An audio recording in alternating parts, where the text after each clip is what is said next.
exploring the southwestern Vegas ruins, we stumble upon a radioactive waste disposal site.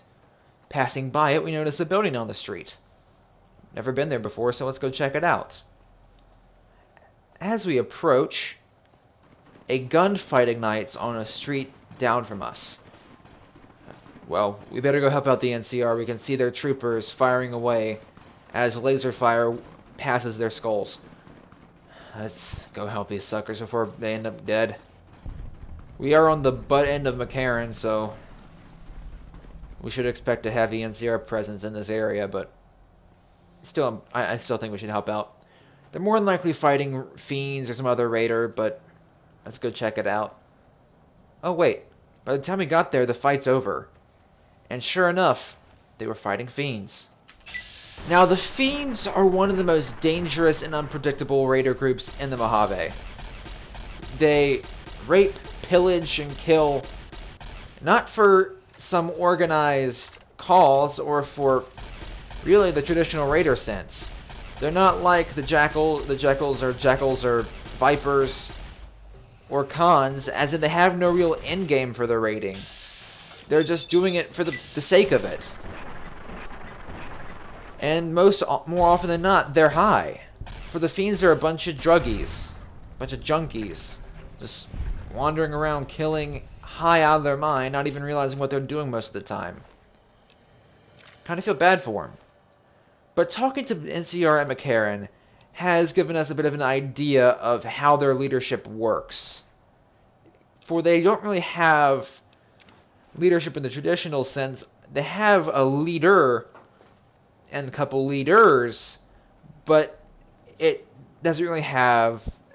They don't really have too much of an end game. The Fiends have three major leaders, what we would consider to be captains or officers. These are Cook, Driver Neffy, and Violet. The three of them are notorious for murder, rape, vandalism, and a whole assortment of other crimes. Now, the fight against these fiends is personal to the NCR because some of the NCR snipers have been captured and raped by Cook. Many have been killed by Violet and her dogs, or beaten to death by Driver Neffy in his signature golf club. But there's another leader that the NCR is trying to discover. But they're trying to still figure out entirely where the sole group of the Fiends are, where their base is. Talking to Cook back at Vault 19, he gave us an interesting tidbit of information. That somewhere in the southwestern Vegas ruins is Vault 3, and that the Fiends have taken up residence there. I hope that's not the case for those poor vault dwellers, but I think it's time that we take a peek. As we go further southwest, we stumble upon a large building barricaded by a tipped-over train and a bunch of old signs. As we approach, we notice a large fiend camp. This is the camp of one of the three fiend officers. This is Driver Neffy's domain. Now, we could either try to fight this or try to sneak by, but unfortunately Neffy's seen us. Here he comes.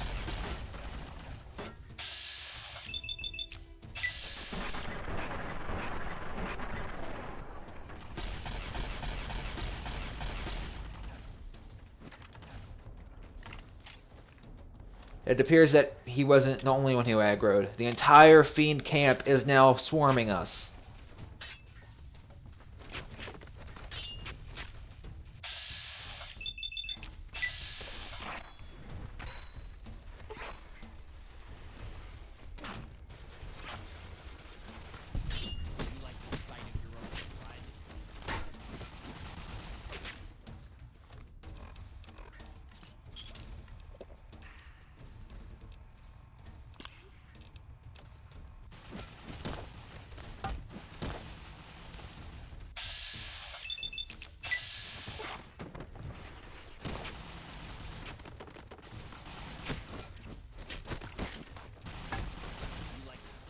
I think it's time that we make a hasty retreat. We are far outgunned.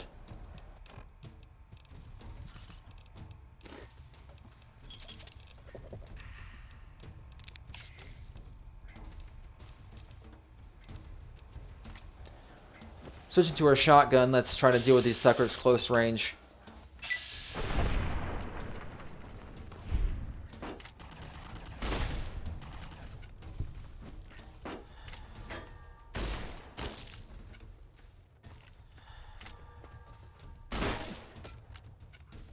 Thankfully, we're just down to Neffy and some other melee. Oh, never mind. The other goons with the laser Tommy guns have caught up.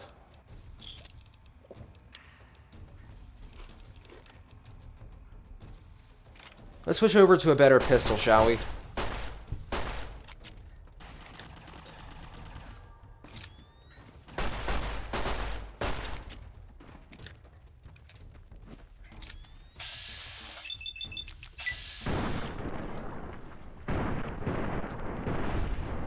And with that, Neffy is down. However, we still have a couple of his goons to deal with.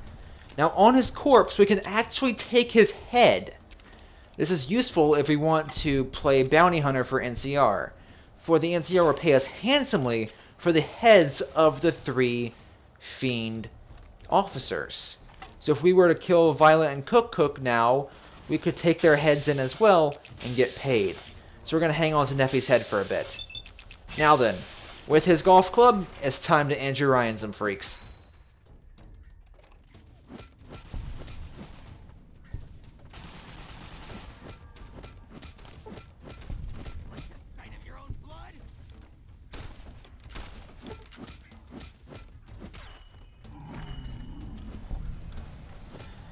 Last of the Fiends down.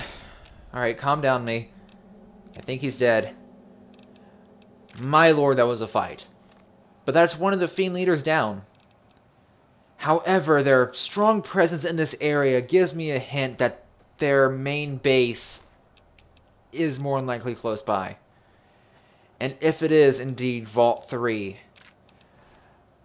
oh lord.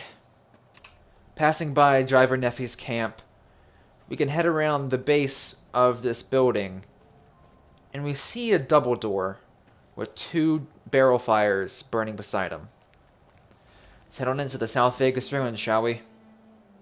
Upon entry, we are instantly greeted by 2 Fiends and are under fire. Oh lord. The Fiends have set up a bit of a shantytown here, which is kind of unusual for them. Usually they'll just set up campfires here or there, or be patrolling around the Vegas ruins. But they seem to have set up shop here. So I think we have found their base of operations. Ahead of us, there's a ruined warehouse. I think we'll be able to get some more intel as we go in there. Switching to a grenade, let's go ahead and see if we can take out some of these fellas from afar. Boom goes the dynamite. Or the frag grenade, as I wasn't throwing dynamite. I'm funny, I swear.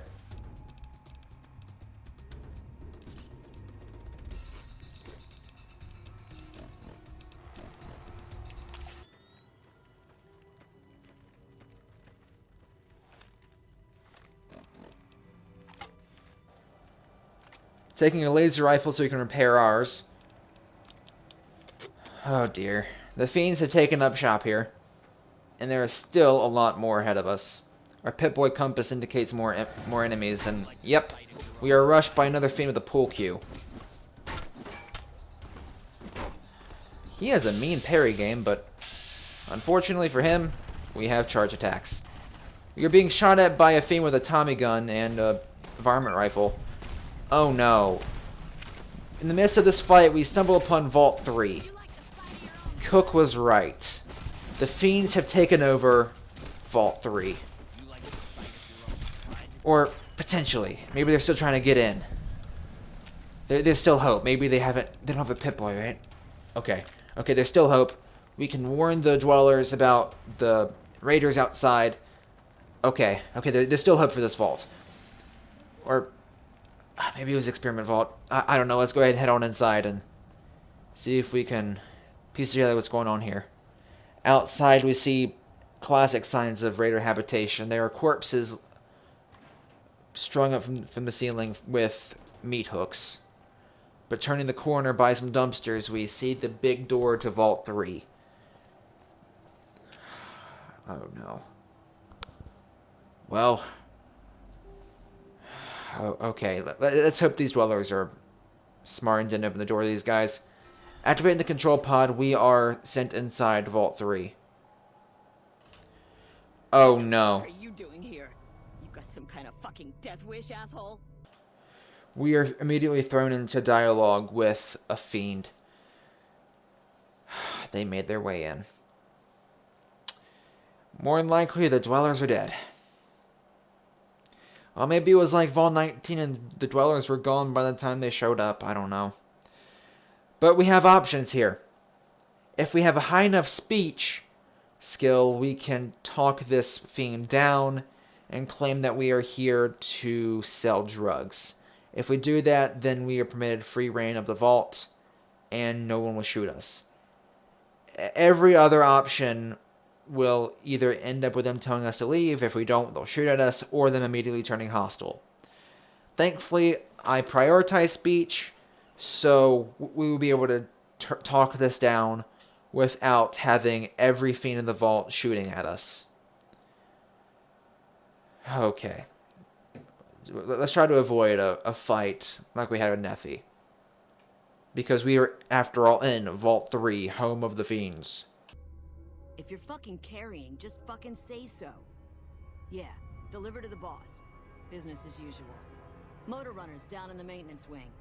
Straight through the door behind me, down the hall, down the stairs to the right. We have a con coming through to see the boss. Don't shoot at him. And with that, we are granted free reign of Vault 3. Walking on in, we see the entryway is full of clutter and graffiti, although most of the technology here still works, which further increases my fear, as working technology means that this vault did not fall to civil war a long time ago, that the experiment didn't kill the vault, the fiends did. Oh no. Heading down the first hallway here. Looking to our left, we see a fiend stationed at a doorway above a staircase leading down. Heading down the hallway to our right, we stumble into a diner, as well as an easy lock door to our right. Entering the diner, we see food and scrap set up everywhere. The fiends have made themselves at home, and this diner has fallen into a state of disrepair. Reading a book, we now have enough lockpick skill to unlock this door. So, picking the lock. We enter into a closet with a first aid kit. Nice, let's go ahead and take some of the stuff. Some tool cabinets, those are empty. A bunch of teddy bears, desk fans, and other assorted junk. Most useful thing in there has to be the first aid kit. Unless we're looking to craft stuff. Heading back into the diner. There's blood splatter everywhere and a bunch of garbage all over the floor. This isn't looking good for the dwellers. The fiends have set up a little camp in the corner over here with a lantern and a bunch of their weapons on the floor. They've written graffiti all over the wall. If we bring our companion Lily here, she will comment on the fact that in Vault 17 she and her husband met in a diner. Something we'll talk about in future. There's blood splatter on the wall and a bunch of chems scattered across the diner tables. There's another little clinic here, but my locksmith reader has worn off, so we can't get in there right now, but there isn't too much of note in there anyway. Either the fiends or the vault dwellers, one or the other, have set up a makeshift clinic out here in the corner of the diner with a bone saw and empty syringes and other medical equipment, but it doesn't really look like anything of use, at least to us. We can check some toolboxes and head down the hallway and taking the staircase to our right and left. One leads us to the maintenance wing. We will check on that in a second, just as the fiend at the door said. But heading back down the hallway, and then the staircase to our left, we enter into another hallway with a storage room locked off, and another staircase to our left again, leading to the Vault 3 living quarters. We're not going there yet. Heading back up and heading down the hallway, there's a hard locked door leading to another storage closet, and bathrooms to our left. The woman's room has an easy locked, or very easy locked, medkit, which we can take some much needed materials from. The fiends have graffitied up the place. That's kind of a wholesome one with a couple holding hands. I don't know, figure it out. Men's restroom is empty of usefulness, but there's more graffiti. The staircase leads back up to the main floor, but heading to our left, we enter into an atrium. Now, this place is in disrepair. Parts of the vault have fallen apart. There's stains all over the pool table. I don't want to know what. And there are mattresses laid out on the floor, presumably for the fiends here to sleep. The door ahead of us leads into either a classroom or a form of theater. There's a projector pointed at a screen, as well as a bunch of comfy-looking chairs. So I'm starting to think that maybe this wasn't a classroom, but instead a movie theater for the dwellers. Now there's a 10mm pistol and some ammo canisters, meaning that either this is fiends or the vault dwellers that have a last line of defense in here. There's a doctor's bag on top of the ammo boxes. Heading back out into the atrium. Oh, hi there, fiend. They're weirdly polite, even though, again, I don't think they're all bad. They're just too drugged to really be good. Ahead of us, there's another easy lock door leading into another closet. This one is full of useful supplies. There's a bunch of pool balls, pool cues, baseball equipment, pre-war books, but also several crates full of unused Nuka-Cola, including a Victory and quartz. Good stuff. Heading back into the atrium, we pass by the mattresses and head up the staircase to our left after passing by an eatomatic. Heading up the stairs, we reach the top level of the atrium here. More pool tables and cabinets containing pool-related contents. The fiends have put their chems out for anybody to take, so we can take some mentats and jet. More graffiti up topside. Jumping down, we can first check the vending machine, but that's just Nuka-Cola. Heading up a staircase over here, we are on the other side of the upper atrium. Hello. There's another clinic or medical section over here with an ammo box with some 12-gauge rounds, some science stuff. Not entirely sure what that's used for. Some crafting materials in case we need those. Some quests require us to have surgical lining and other things if we want to help out wounded people. Heading back down to the main atrium level. That's it for this area. So heading back out, the staircase down here leads to the maintenance wing, but we are not ready for that. But I think we've explored everything on the first level here. So, as a confirmation, the Fiend's direction were correct. This is the Vault 3 maintenance wing, but again, we are not ready to talk to Motor Runner just yet. Heading back down the hallway, let's head down to the living quarters. More tough Securitrons? Shit, now we really gotta stay the fuck out of this strip. Taking the staircase down, we can open the door. The second we enter, somebody dies. Wasn't my fault. The door and terminal here are both locked. But the door to our right here leads to another bathroom. There's a fiend watching us. Yeah, there's a fiend. And down to the left, another door leads to another set of bathrooms. Making sure I didn't miss a med kit. I didn't. Opening the door, we are in another bathroom. Lovely. The door straight ahead of us, we find a dead fiend with a flamer on his back, but his leg's been taken off by a frag mine. Walking forward, we see a staircase. Uh-oh. I unintentionally tripped a grenade bouquet. I swear I was far away from that. I should not have crippled both my legs from existing with that one, but whatever. Drink up a Nuka-Cola to heal up. We can... Yeah, that fiend's long dead, but we can take his flamer. For we might need that in case the fiends decide that they've had enough of our existence. Moving on. Oh. Heading back up the staircase, this leads back into the recreation area, which is the area we were just in. It leads to another side right behind a blocked off wall that we couldn't get to.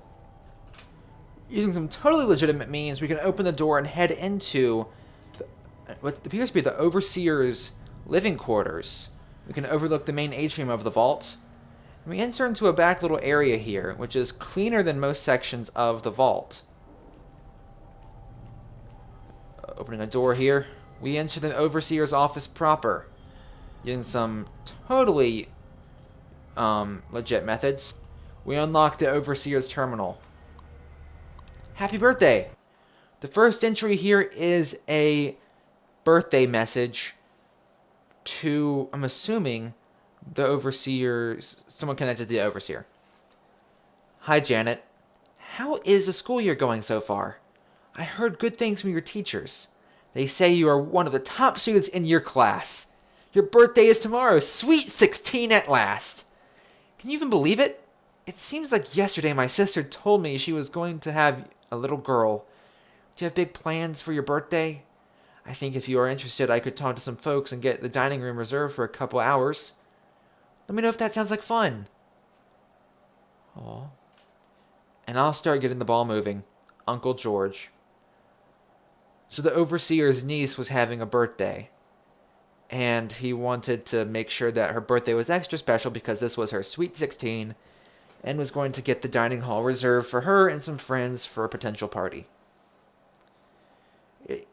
It's nice to see that this vault was more wholesome than most. And actually, using some knowledge that this vault doesn't really give you, this is a control vault. One of the few. Which means that there was absolutely no experiment here. However, the vault should have opened up 25 years after the bombs dropped. And it's been 200. We'll get into that here momentarily. But this is a nice change of pace.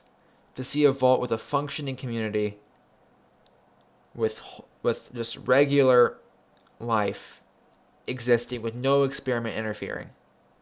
That this vault was what Vault-Tec promised. A safe haven to survive a nuclear holocaust. The next entry is from Michael Robinson. George, we've been friends for a while, so I hope you didn't take my candidacy for Overseer personally. I'm going to do whatever I can to keep our friends and family safe.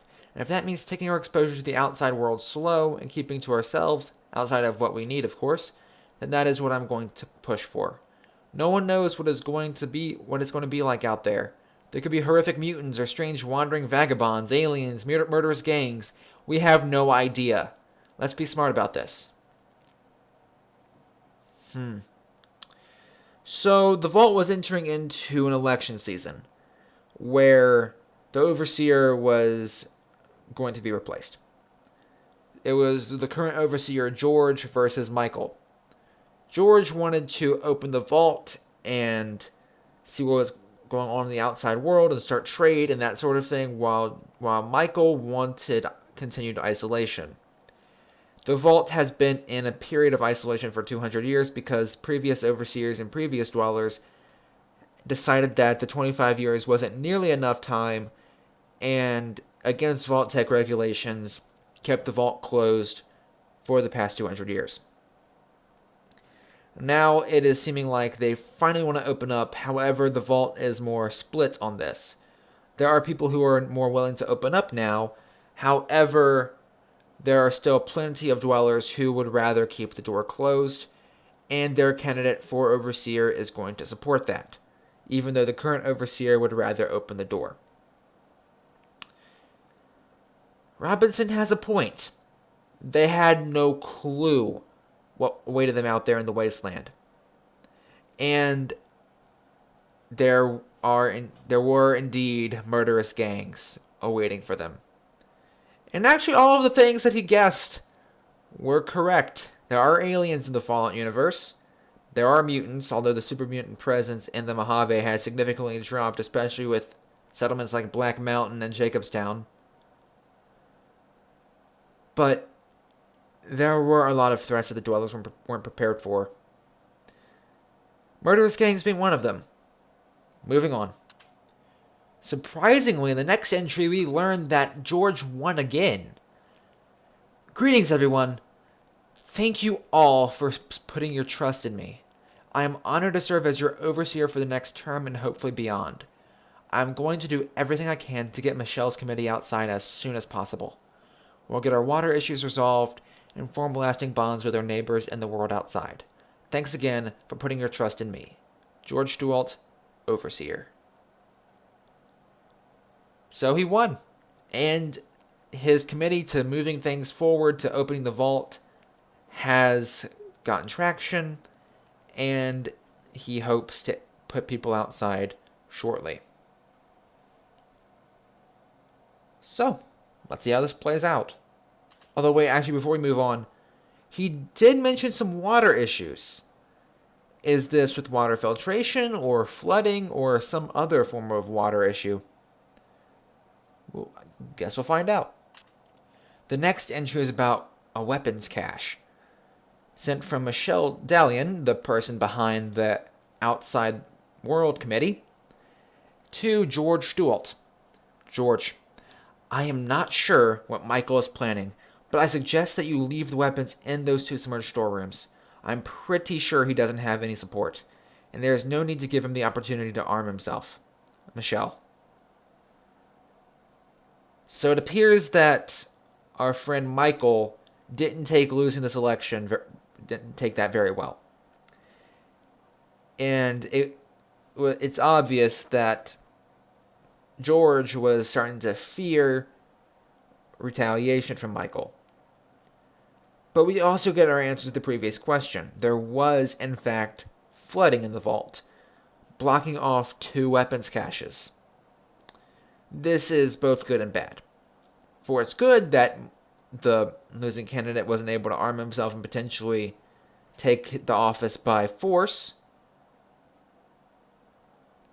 But it's also bad because they might have had some decent weapons in there that could have been useful in the defense of the vault against the fiends. Kind of goes both ways here. This still makes me very upset to see how far this vault fell from grace. Although, which way would you rather look at it? Would civil war be better than being murdered by fiends?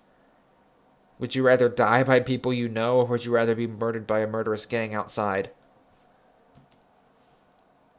Both are bad.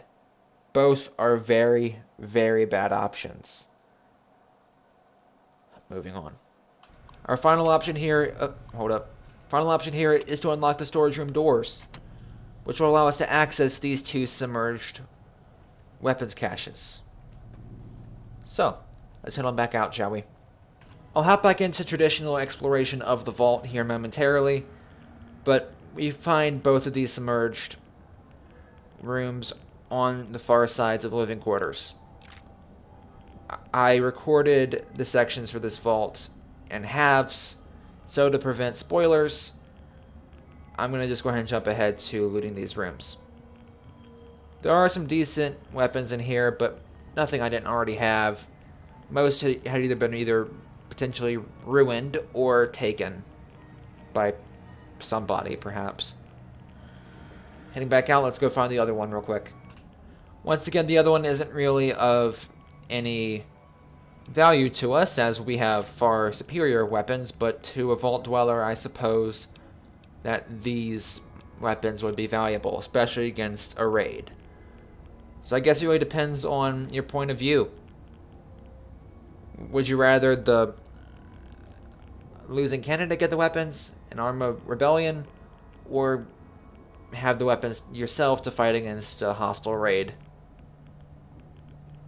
Questions, questions. Moving on.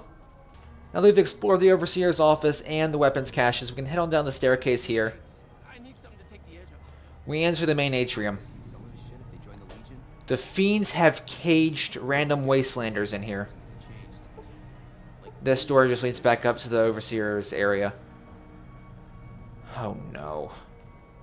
The fiends have locked people up in here. The upper area doesn't have much of anything up there, but this doorway back here leads back up there. Wonderful. Heading back down is the atrium. The Wastelanders are very knowledgeable about current events and the Mojave. The fiends are also very vocal about their opinions as well. Entering the door here, we finally enter the traditional living quarters. Heading down the staircase, the door to our left, we enter into a bedroom. There's a terminal here, but it doesn't work. The desk is unlootable. But we can loot the dressers for Vault 3 jumpsuits. These are important for a different quest that we will talk about eventually. There's a corpse of a fiend on the bed here with a bunch of jet beside her. She overdosed. The door across the hallway, we find another overdosed fiend. More dressers with jumpsuits. That's I guess the important thing here. Bunch of junk on the shelves here. Broken terminal. Some lockers, but they're both empty. Heading back out and heading back down the hallway. A fiend draws his pool cue for some reason.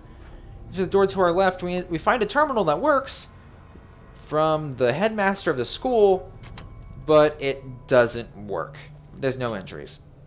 We find more Vault 3 jumpsuits and dressers, bunch of chems on and beside the bed, buff out on the nightstand, empty. This locker has something in it. A Vault 3 utility jumpsuit. I'll take it. There's mentats on the bookshelf. I need to get some more chems. No, you don't. You end up dead like your friends in there. To the door to our straight ahead of us, we enter another living quarters with more jumpsuits. And this locker has something, but nothing of use. Another jumpsuit in the dresser, and another busted terminal. Alright, heading down this hallway. There's one of the flooded off sections. You've already been down there. Backtracking through the water. We can come up for air. Head up the staircase and head to our right. We enter in bathrooms. A lot of bathrooms on this floor. More bathrooms to our right again. Okie dokie. Heading on the staircase, we see the other flooded off section. Already been there. Heading back up. Take a turn to the left. Door to our right leads into a larger dormitory style living quarters. Another utility jumpsuit and a locker. Caps and another jumpsuit. But a bunch of beds in here. Like always, the desk is unlootable and the terminal's busted, but this next room, terminal works, sort of, but there's no entries. We can actually turn it on, but there's nothing of importance in there. Dresser has a jumpsuit. Locker has caps. Interesting. Door to our left again.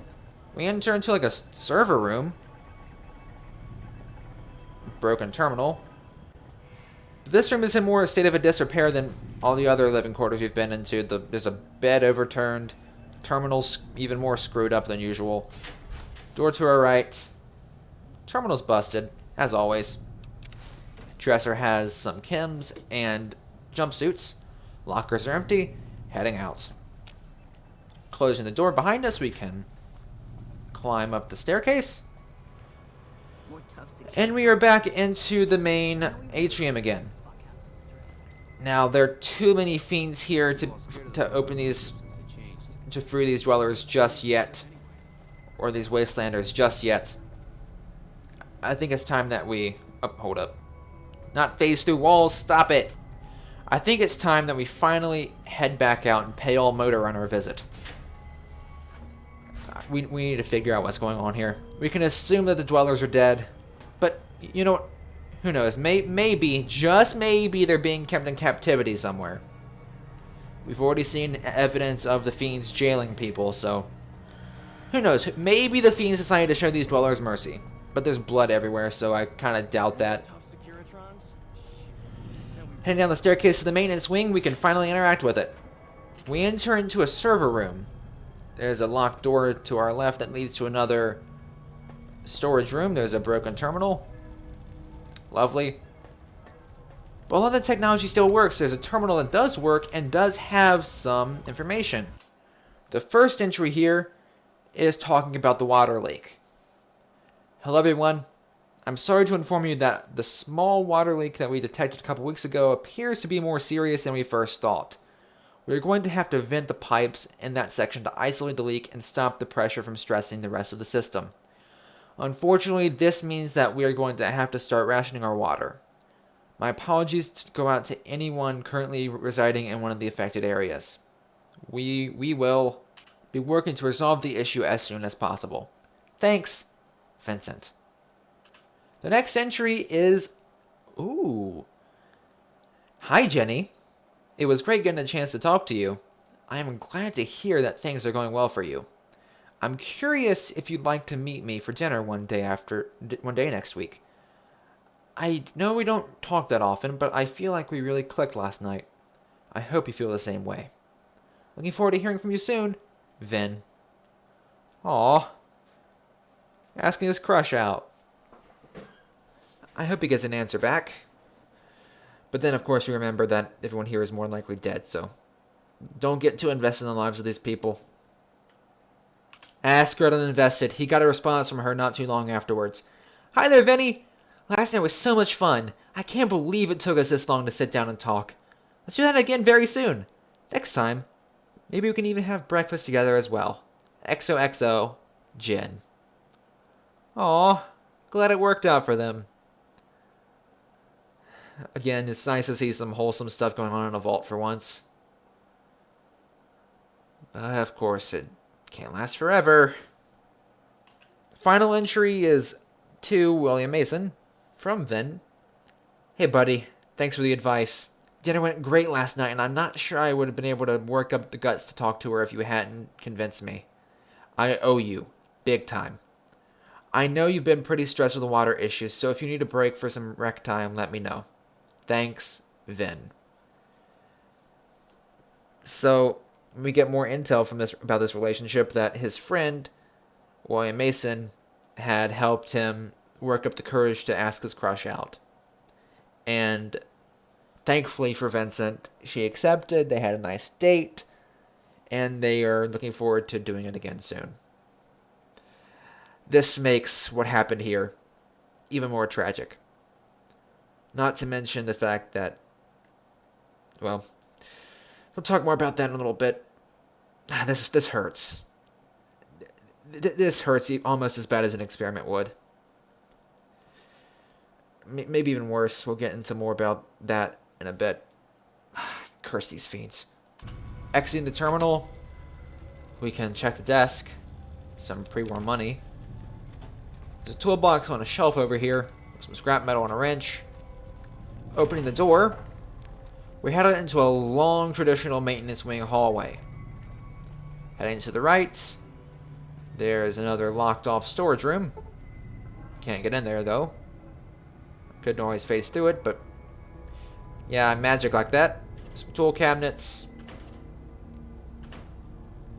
Some desk. There's nothing of real use in here. Some caps in a filing cabinet. Ooh, a lot of ammo in a filing cabinet. More caps. But other than that, nothing really worth an average lock. Heading back out, we can head down the hallway again. See, to our left is more graffiti. To our right is a chamber being guarded by multiple fiends. There's a busted up terminal system here, console system here, and terminal. You hear a dog barking, opening a doorway into the main reactor, where we meet Motor Runner. Resupply so soon. Does he have anything from Red Rock Canyon to sell me? So we enter into a dialogue with him. We can sell him chems, we could back away and leave now, or by passing a pretty much a very easy speech check, we can ask him about the Vault Dwellers. Let's go ahead and put an end to the story. Let's go ahead and confirm it. I think I already know what's going to happen, but let's hear it from the source. I guess it isn't a secret. Yeah, the residents of the vault are all dead. We killed them. Funny thing is, they just let us in. We didn't have to force the doors or anything. We needed someplace to put down roots. I was having trouble keeping my people out of West Side. I try to keep my people out of West Side. Apart from trying to stay on good terms with the cons who do business there. There's mean son of a bitch. That fucking mutant is more trouble to kill than to avoid. Having some place for my people to sleep reduces the chances of drifting into West Side.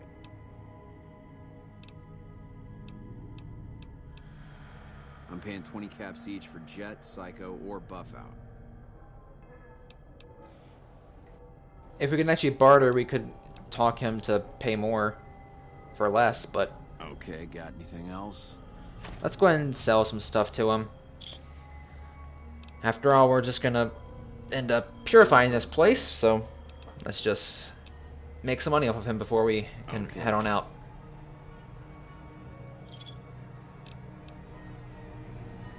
Thanks for doing business. You're welcome, pal.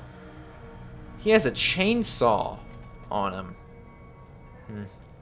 But there we have it.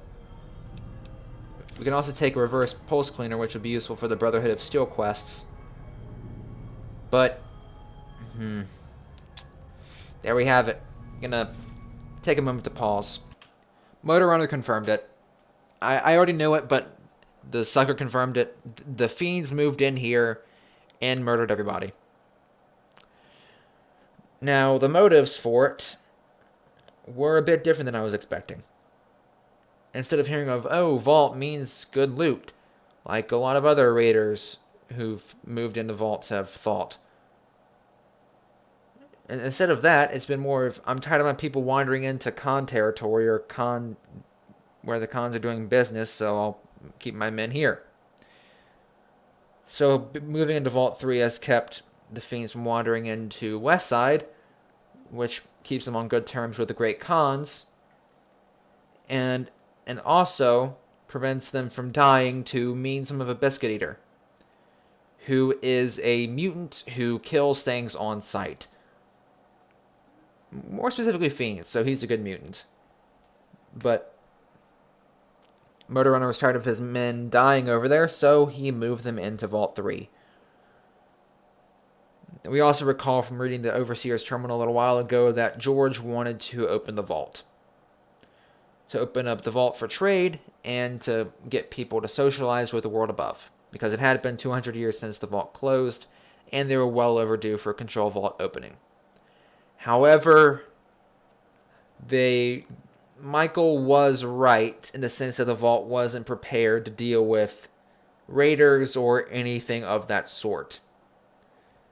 So the fiends weren't really expecting to have the Vault Dwellers just open the door to them, but the Vault Dwellers weren't expecting the fiends either. It was a pretty easy transaction. The Dwellers open the door, the fiends murder everybody, and then the fiends just take over the vault from there. I think it's time to do some justice and free those captives as well. Let's get to it. Sneaking behind Motor Runner, we can pickpocket the caps back from him, but honestly, why just steal from him when we can just take him out? Actually, let's not John Wilkes Booth him. No. That'd be too easy. Instead, let's hit him with a golf club a few times.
A man chooses, a golf club obeys.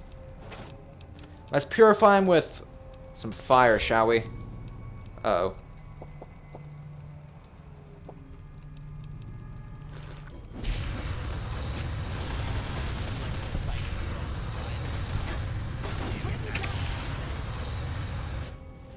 Damn it, that's gonna stink. Burn, sucker. Burn. We gain karma for murdering these suckers, so that's good. And drinking a quartz, we enter Vault 106. Wonderful. Alright. Well, let's equip our laser rifle and get to looting, shall we? Motor Runner has a chainsaw on him. He also has a unique fiend helmet titled Motor Runner's Helmet. Doesn't really look any different, but it has some different stats. The fiends here don't really have too much of anything of use. I unintentionally took a sledgehammer. But let's move out. Heading back down into the maintenance wing. We can put an end to the fiend's control of Vault 3.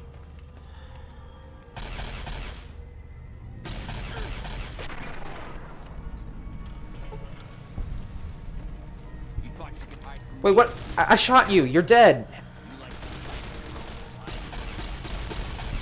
Now you are. That was weird.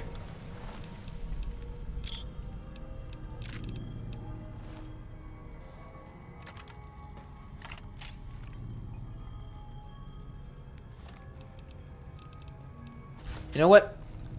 Let's chainsaw him. This is gonna be interesting, but here we go.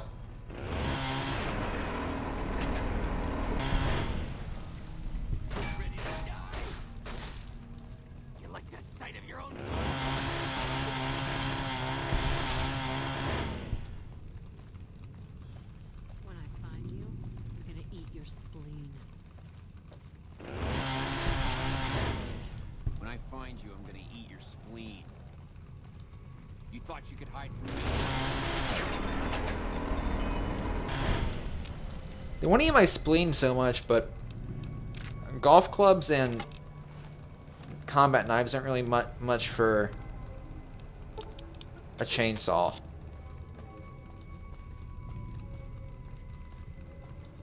You should think these chems are starting to get to my brain. Barely forming coherent sentences.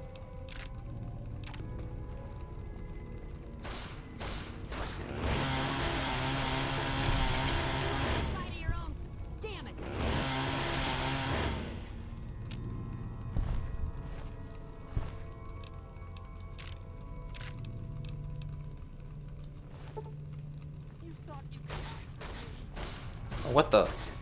Hello.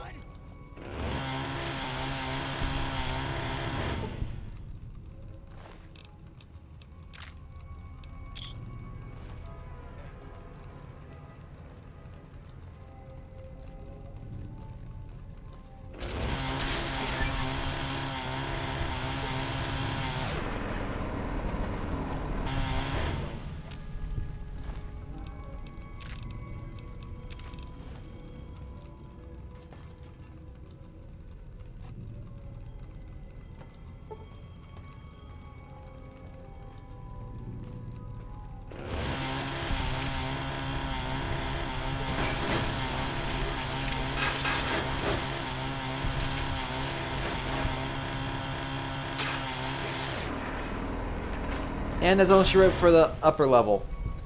Now, before we head back down into the living quarters to free the captives, I think it would be wise to go ahead and head back out into the Vegas ruins and clear out the fiends in the shantytown. That way, when we get the dwellers out, they won't be shot to hell by the fiends outside. So let's go ahead and do that. Exiting the vault, we are back out into the South Vegas ruins. Now, I think for this one, we're going to go back to our laser rifle. If I can take off the boomer's helmet real quick, and the rebreather. Yeah, laser rifle for sure. You're going to see some fiends coming back over here to investigate. They have a lot of plasma weapons.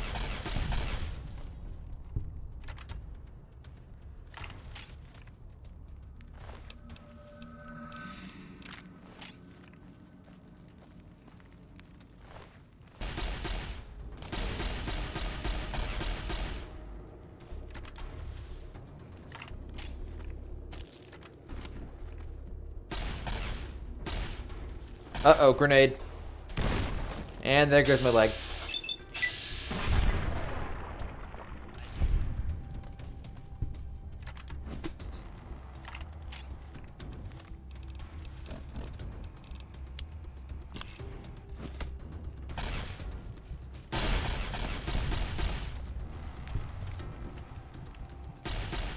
Looks like somebody followed us from the vault.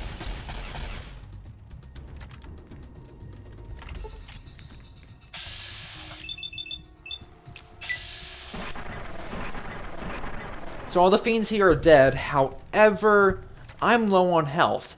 And if I were to walk back into those living quarters infested with fiends, I'd be dead for sure. And I'm out of healing items. So I'm going to go take a quick pit stop to the Mick and Ralph's back at Freeside, and then come on back. Back in the living quarters, I head back down the different way this time. From the main atrium, or main entrance, I can head down into the living quarters pretty easily.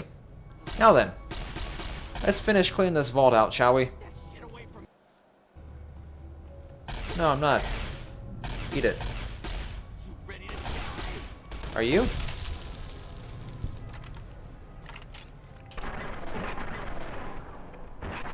Sorry, pal. See you on the other side. Don't run at me, weirdo. Heading back up the Overseer's direction, we can try to pick off the fiends from up topside.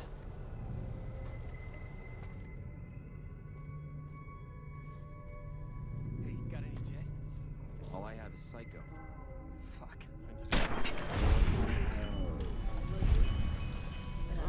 You ready to die?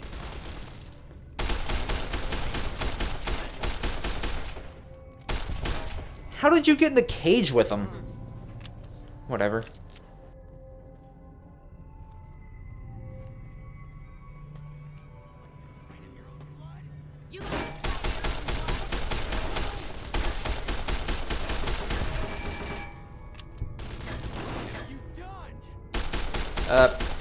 The right thing.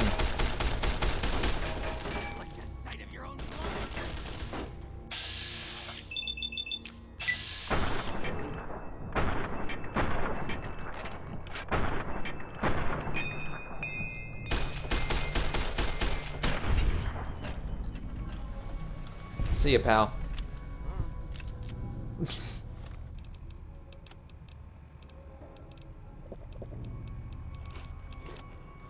Did that dude down there just say goodbye too?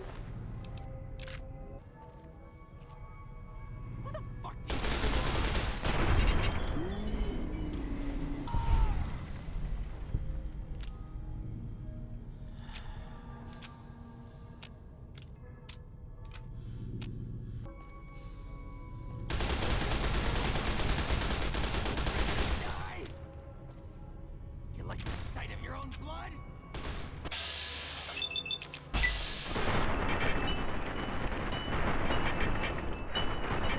Uh-oh. That's a lot more than I thought.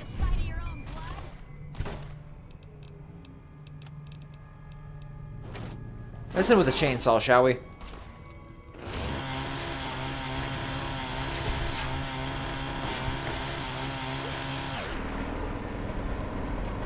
You killed one by the name of Daniel. Wish there was a vault dweller by the name of Daniel. Did Daniel defect and become a fiend? Whatever the case, he's dead now.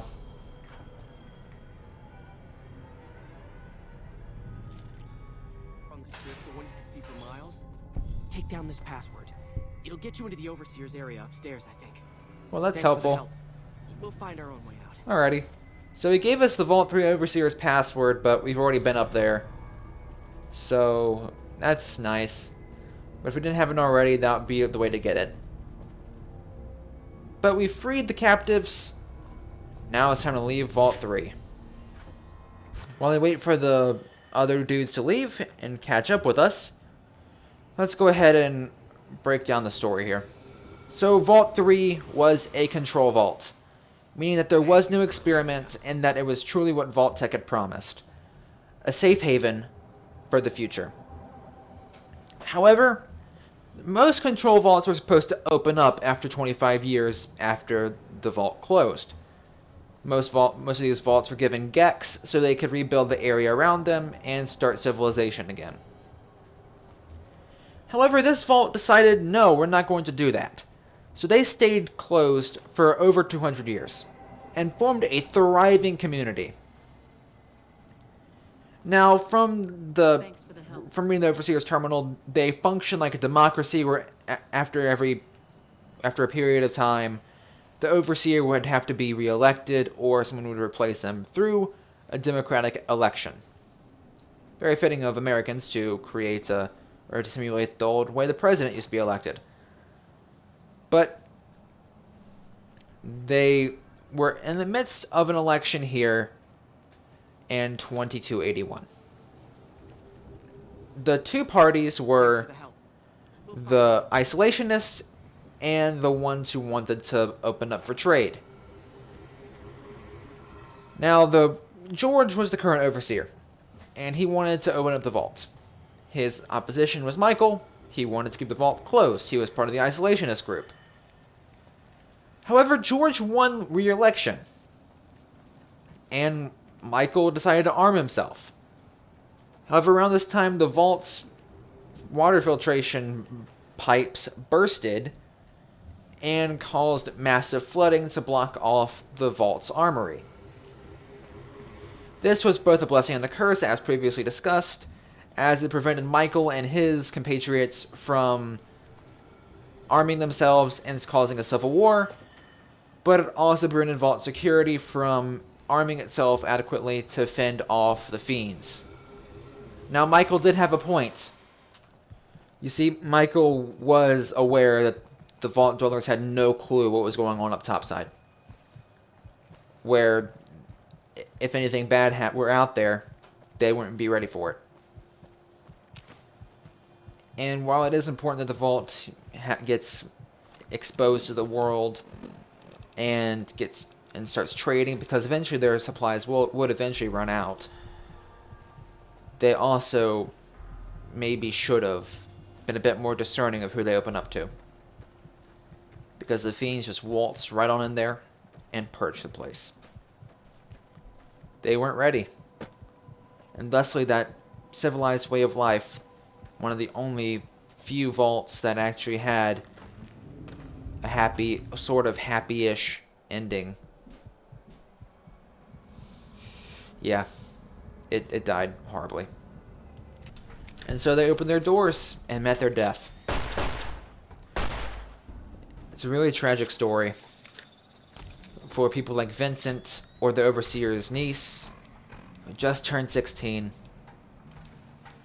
They never had their happy ending. They never had a marriage or successful relationship or full-on teenage years. They never reached adults. Some of them never reached adulthood. Many kids died. The story of Vault 3 is that of tragedy. Not because of the insidious experiment planned by Vault-Tec, but from being too trusting. Opening up to the wrong people.